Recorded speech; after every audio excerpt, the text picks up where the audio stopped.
it is 3 o'clock.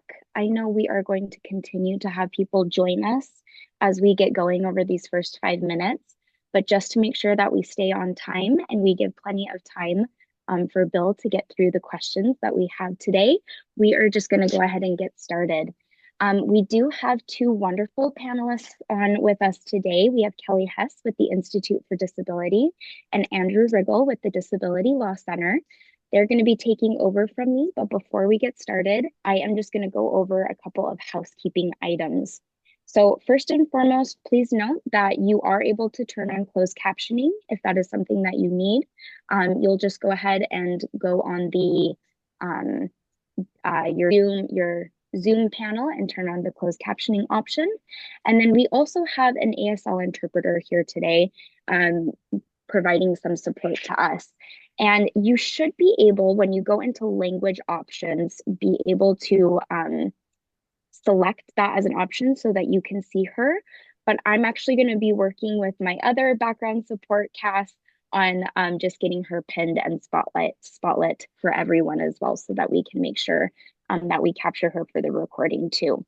I'm going to go ahead and stop sharing my screen here and go ahead and let Kelly and Andrew take it away and give a nice introduction to Bill Campbell, our candidate who we are welcoming and are excited to have on today. So take it away, you two. All right, great. Bill, thank you so much for taking the time to meet with us today. I'm going to go ahead and read your bio. Priority U involves you, USA, Utah, and Unity. Bill serves you, not special interests. He does not accept donations, wanting you to keep your hard-earned money. Bill served as Autoliv's CFO, leading financial integrity, asset safeguards, and retirement and benefits plans. Bill significantly contributed to People First, Perfect Quality, and strategic growth initiatives as Northern Utah jobs increased from 200 to over 10,000. Bill and Amy have been married for 33 years and raised compassionate children, all earning USU degrees. Bill enjoys coaching, professional bodybuilding, MMA fighting, which he's a champion of, charity sponsorship, and hiking our magnificent Wasatch trails. Bill's dominant first responder DNA explains his extensive military, medical, and security advocacy, never allowing any criteria before helping others. Community enhancement is the Campbell family cornerstone. Bill devotes time to numerous charities, including Communities That Care, Habitat for Humanity, and Special Olympics. This strongly supports local businesses. Based upon extensive Campbell Cares activities, Bill was honored and humbled to serve as the 2024 Grand Marshal. And Bill, again, thank you. We really appreciate you taking the time to talk with us today and answer some questions. And if it's okay, I'm going to go ahead and read the first question for you. Yeah. Thank you for the introduction, Kelly, and for this opportunity. Yeah. So, as a candidate representing all Utahns, please share with us your vision and/or your mission on how you plan to serve people of Utah, including those with disabilities.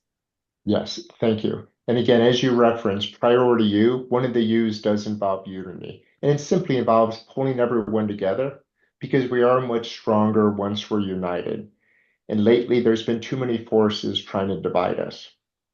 And allow me to give a couple of examples, because again, I was a volunteer and then a board member on Special Olympics. I helped start a lot of the unified sports programs that I think do an excellent job of pulling together some of the disabled athletes with the rest of the community and just competing and sharing on the same team as part of the practice. The same thing in terms of some of the other fields, because again, you referenced working for Autoliv.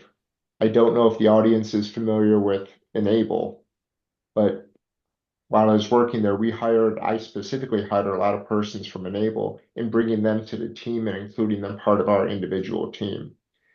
And my son's one of the persons with disabilities. He has some mental health challenges. goes to Davis Behavioral Health.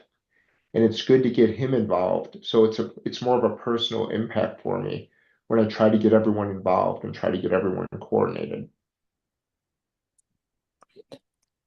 Great, thank you. Yeah. Thank you for that answer, Bill. Really informative. I'm going to give you begin the a little bit more challenging questions with one on education.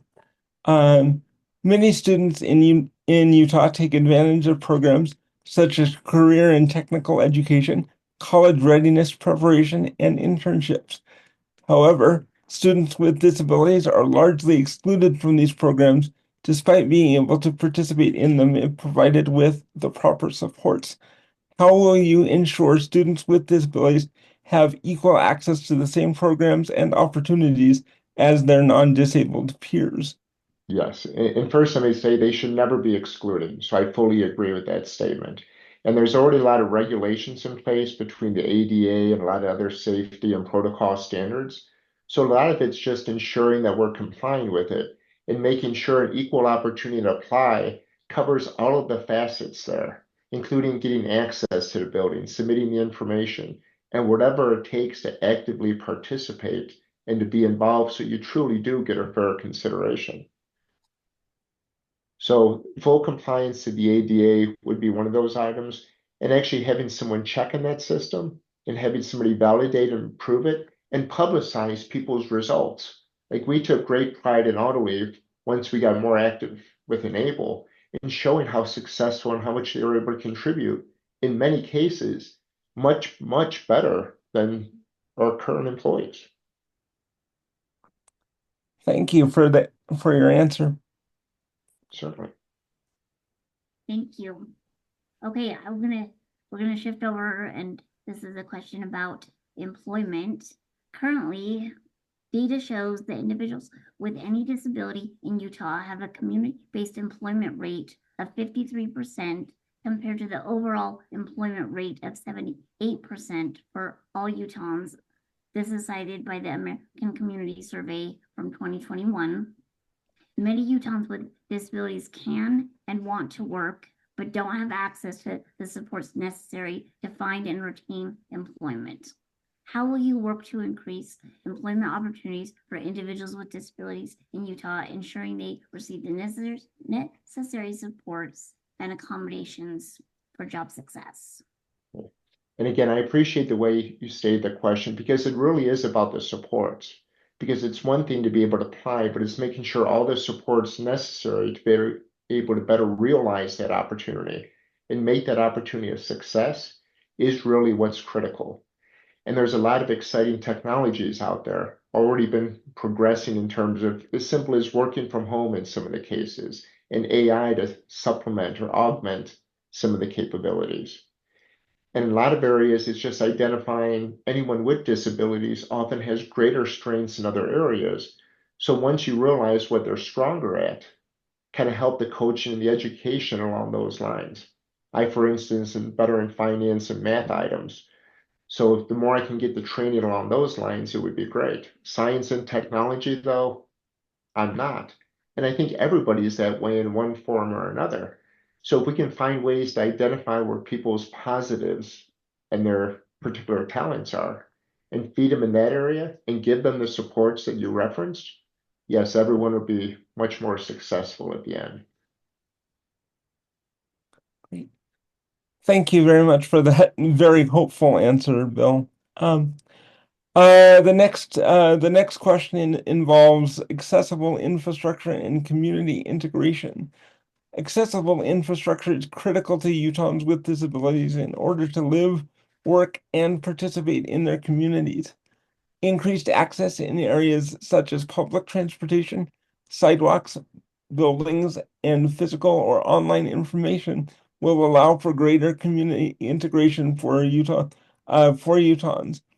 How will you help our state and community be more supportive of people with disabilities and their families? Yes. And again, thank you, because it's part of providing what I referenced before. The ADA is a good foundation to start from in terms of making sure there's full compliance along those lines. and able to expand it either in terms of covering all businesses and all services and everything that needs to be accessed. So it worked with Autoliv. We used to have what we say like defect papers. So if anyone encountered a situation that they had any kind of challenge, it would go to some kind of independent source for the person to review it so there'd be an immediate action addressed. So if there is someone that encountered some kind of obstacle or some kind of lack of a support system, I think first and foremost, we need to set up a means where it's easy to identify and communicate that to others so somebody can promptly resolve and fix it so it no longer becomes a constraint upon any other. Thank you. Oops. Sorry, Kelly. Thank you very much, Bill. Sure, certainly. Okay. A recent report from the Institute for Disability Research, Policy and Practice shows that 61% of Utahns with intellectual and developmental disabilities also have co-occurring mental health diagnoses. However, mental health services in Utah are not currently accessible for individuals with intellectual and developmental disabilities. How will you address the mental health needs of Utahns with disabilities, particularly those in rural areas? Yes, outstanding question and a very critical question. Again, last night on USU's campus in Logan, we had the first congressional district debate, and there was a lady that asked a very similar question. And I was the only one that expressed both a compassion and a plan to actually help make it happen. First, a little bit of the background is expand the current services. Again, I specifically work with Davis Behavioral Health, which is a great organization here in Davis County. And we have the charities involved between Communities That Care and other organizations that help to support. And we've set up some online systems where people can communicate and we can provide resources starting remotely, or at least identifying remotely how we can identify them and contribute them on. I think in terms of the policy changes, whether or not it's the Affordable Care Act or other items, mental health has to be given the same level of regard as physical health. By that, I mean the same level of coverage, treatment, understanding.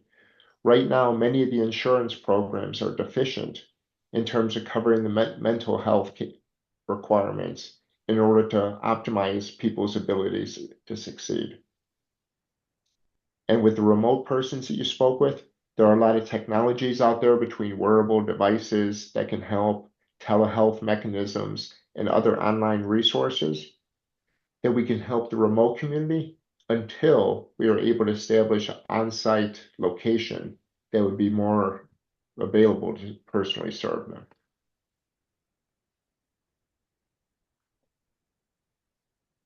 Thank you for that answer, Bill.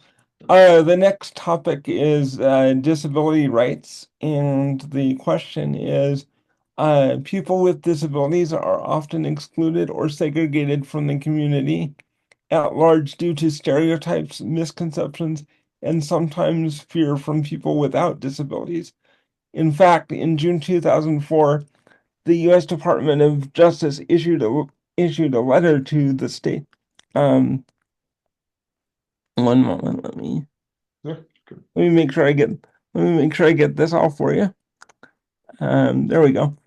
In June 10th, in fact, in June 2004, the U.S. Department of Justice issued a letter to the state of Utah citing that it is in violation of Title II of the Americans with Disabilities Act due to Utah's ongoing segregation of individuals with disabilities in services, supports, and employment programs.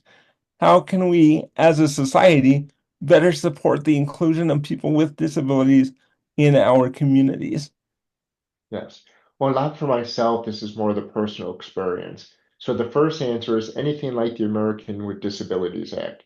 We need to ensure full compliance, and if anyone's not complying, we need to push them to institute or implement whatever is necessary to help them comply. But I think just as important as the regulations is just the social acceptance side as well. So it's not something that someone's mandated to do. It's just the understanding that everyone's equal and everyone is essentially the same. So the perception is just another welcoming person as any other neighbor.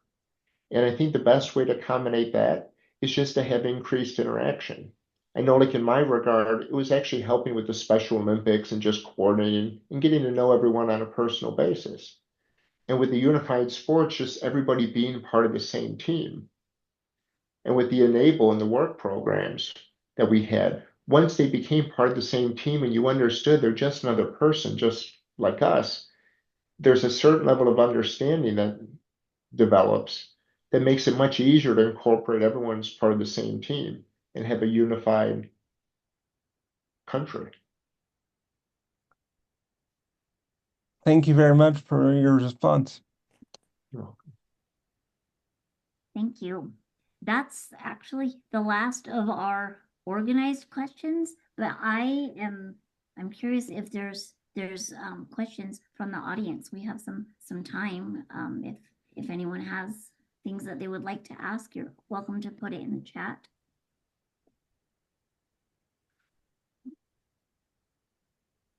We have a question, or at least a hand, from one of our participants, John Copenhaver. John, I'm going to go ahead and allow you to talk.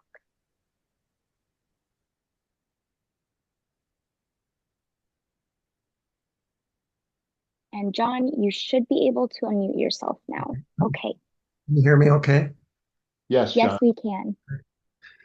Well, Bill, first of all, thank you for being here today. And I've really appreciated the comments and the answers to the questions. You obviously have a really good grasp on disability issues and besides that, empathetic, and I appreciate that. My question is something that we seem to ignore somewhat in our country, but gun violence is the number one cause of death of children in America. And when I say children, that includes children with disabilities.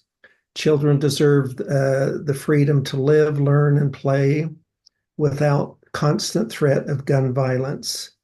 In the last 2 years, we've had an average of 400 mass shootings. Up to this point this year, we've had 49 shootings at schools. The first thing that people say when they're interviewed about this is, "We never thought it would happen here."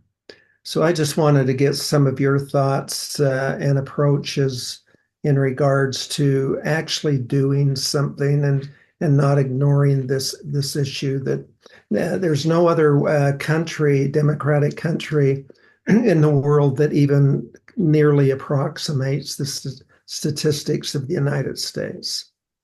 So if I could get your thoughts on this issue, that'd be great.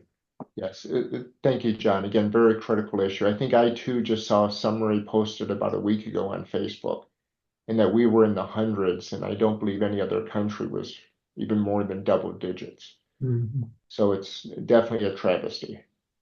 So allow me to start off at a high level. Second Amendment, every law-abiding citizen has the right to bear arms. So respectfully, it's not a matter of whether or not I agree or disagree with that. That's a right that people have. So I do, though, believe with any right, there's a responsibility, and that's where we need to address it. The responsibility is making sure that it's not in dangerous hands and it's properly protected, properly secured, properly trained. I believe all of those are valid considerations to have as part of the process. And I fully support having areas, whether they be school zones, church zones, major event stadiums, that it'd be proper to have restrictions in any areas identified where no guns, no access should be allowed based upon the venue.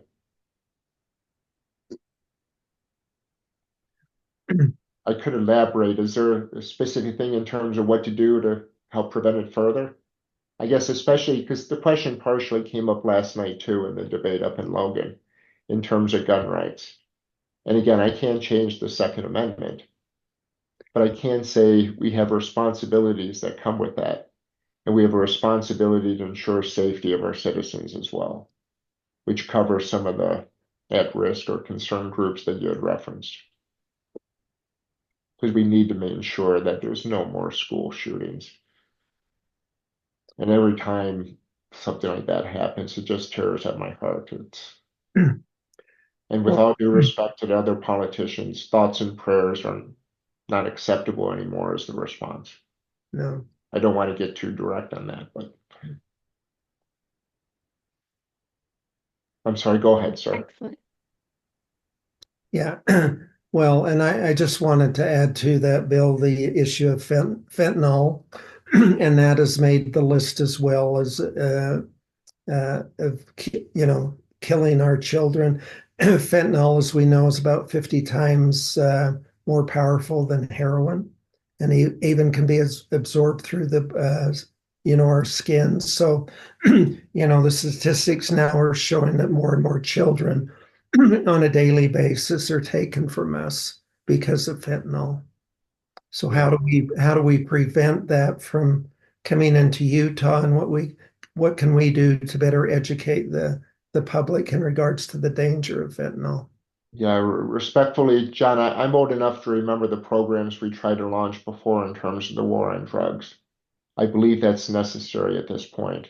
A few years ago was opioids, but right now fentanyl is a major issue as well. And it's not just a matter of people even knowledge, taking it with their knowledge, which again, we need to discourage that from happening. But it's slipping into other medications, other pills, and its potential is extremely lethal. So we need to secure it at the border, we need to stop the production, and we need to make sure all the streets are safe. We have a responsibility to protect others in our community. To me, that's one of the highest responsibilities we have as not only leaders, but other fellow citizens. And regrettably, I believe what's happening at the southern border is one of the more porous zones on how that's entering the US market. So we need to take strong efforts to ensure that that's secure. Thank you, Bill. Appreciate it. Oh, thank you, John. Yeah, thank you so much, Bill. I think we have time for at least one more question. Bill, I have a couple of questions from the Q&A, so I'm gonna go ahead. Where we have one more, I'm going back and forth, but I'm gonna go ahead and just pick one and roll with it. Given the current hurricane in Florida, the evacuation and care of individuals with disabilities is an important issue to be aware of. Hundreds of individuals with disabilities died during Hurricane Katrina, and we see the same patterns during other natural disasters. How would you help ensure that individuals with disabilities are included in emergency response planning and recovery efforts? Yes, and again, regrettably, I have very sad memories of Katrina as well. And you're right, especially when they issue evacuations or special orders to safe zones. It's difficult for anyone to do, but anyone with disabilities, it makes it even more difficult. And even persons that don't have transportation, other items. We need to make sure that we just don't warn the public in those situations. Every American citizen deserves our support to making sure we can help them get to a safe zone. And fortunately, these days we do get a little more notice, at least with hurricanes and other items.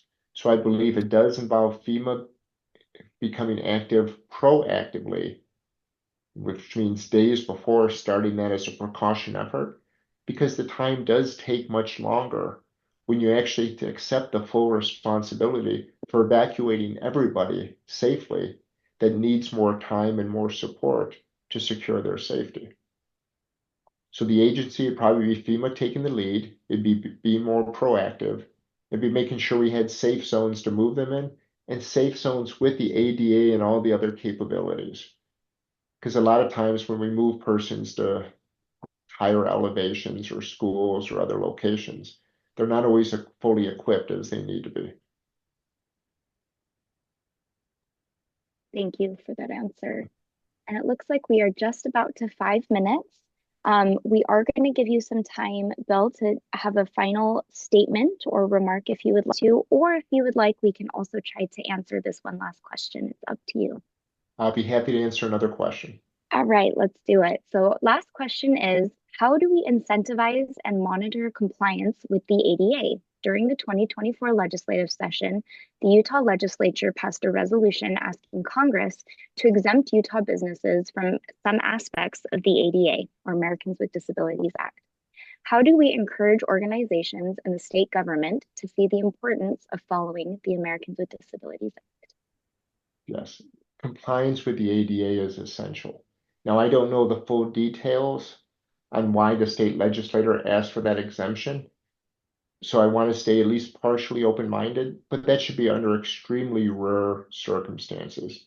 We should do everything we can to avoid asking for any exemptions. And even the mere request of an exception should involve the person taking proactive steps and stating what they're going to do in the interim to start moving toward a compliance mode. If we reach the point where they get the exceptions, or even if they don't, companies that are not properly complying should pay the fines, and all of the fines should go to ensuring the ADA capabilities, the support systems we referenced earlier, are fully and effectively implemented. Excellent. Thank you so much, Bill. Sure. At this time, I think, Bill, if you have any final remarks or statement that you would like to give, and then Kelly, Andrew will have just a couple of updates for our attendees. So Okay. Bill, please. I just wanted to thank you for your time and your attention because this is a very critical matter. Again, anyone with disabilities deserves the full support and efforts of all government officials and all neighbors and all fellow citizens just to make sure everyone can enjoy life to the maximum. So I'm very encouraged when I see discussions and questions such as these. And again, last night in Logan at the congressional debate, having similar topics come up and similar proposals on the table. Because I think the first step is increasing the awareness and increasing the acceptance. And then as we make it a priority, and again, it's part of my Priority You platform that this is a priority, that we go ahead and we progress the solutions, not because we have to, but because we know it's just the right thing to do. So thank you for leading those efforts to increase the awareness and help progress solutions. Thank you, Bill. We appreciate your time so much.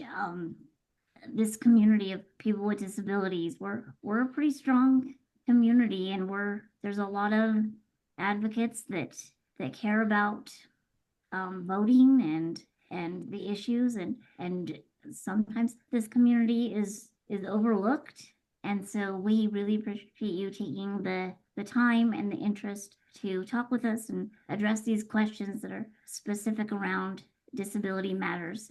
So thank you so much for that. I just want to remind folks that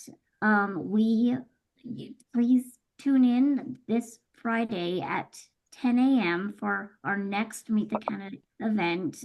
We'll be meeting with congressional candidate Nathaniel Woodward. Anything else, Aubrey or Andrew? No, I just want to let you know, hopefully you can see Matt Wappett in the chat also says, thank you, Bill, and we appreciate your thoughtful responses. You're most welcome. And please know it's okay to give anyone that wants my email and my phone number, just in case they have any follow-up questions or want to continue discussions. So thank you. Great. If anyone attending today would like to take Bill up on that offer, I know I've emailed you a few times, feel free to reach out to me and I will get that contact information over to you. Yeah, thank you. And Andrew just has a couple of things really quickly to say about voting. Andrew, please.